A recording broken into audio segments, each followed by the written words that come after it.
I'm Sarah. I have lived in Idaho for the last 22 of the last 25 years. I work full-time at a public library and I've been there for about 15 years. I do reference work and also help coordinate adult programs. So I lost my brother, my older brother, on July 4th of 2018. He died by suicide. So it was really tragic and very sudden. It's really, the most shocking and devastating thing that I've ever been through. Did not expect to have to deal with that kind of a loss in my life. One of the hard things about suicide death is that there's a really big stigma associated with it.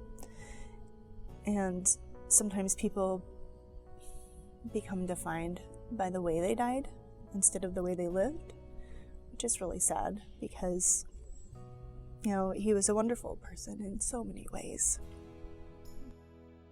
Sky was a really great big brother. He was a hero of mine.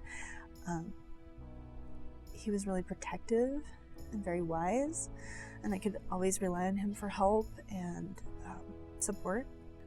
He was a really great dad and stepdad, and that was something he was very, very proud of, his kids.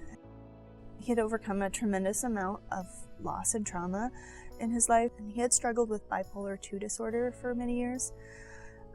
But he had been really working hard on his mental health, and he took it seriously.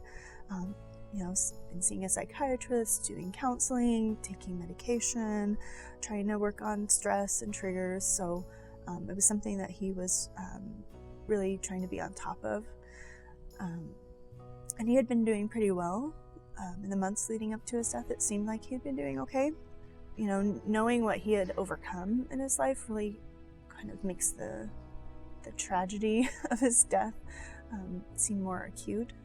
It's just so sad that he had lived through so much and then ended up dying this way.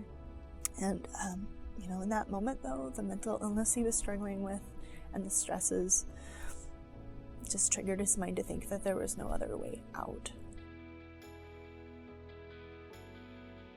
A violent, out-of-order death, like a suicide, will have extra layers of complexity to it, especially because there's just so much stigma still attached to suicide.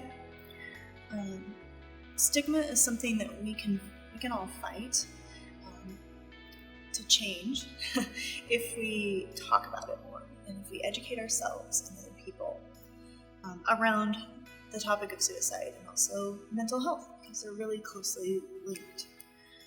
We can accomplish this as well as create some kind of meaning out of our loss by doing things like telling our suicide loss stories, reaching out for support, noticing when other people are showing signs of struggle, and talking to them about what's going on, not being afraid to ask them if they're thinking about suicide or if they have a plan, because talking about it, unlike sometimes people think that might cause someone to kill themselves, but usually that's not the case. Usually talking about it actually helps them to reach out for help and just realize that they matter and someone cares enough to ask them. So that's really important.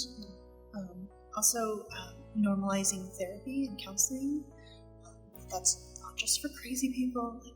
We all could use therapy. We all have issues. And therapy is just a way to really, talk out some of those issues and get a neutral party to kind of give you some perspective. And then also donating your time and money to prevention and awareness efforts is really important. I really encourage you to participate in the Strength to Thrive Walk this September 19th, 2020 in Nampa, Idaho. All the proceeds will go to help support the Idaho Suicide Prevention Hotline. Last year we raised just under $31,000, and that was the biggest one-day donation they've ever received. We would love to beat that this year, so please participate in the walk or donate or just come out and support us as we walk. You don't have to stay the whole night. You can just come out for part of the evening. It's a wonderful community event, and it's really important for us to talk about suicide if we want to prevent it. So please be a part of Strength to Thrive. You can visit strengthtothrive.org to sign up or to donate or to join my team. Hope to see you there.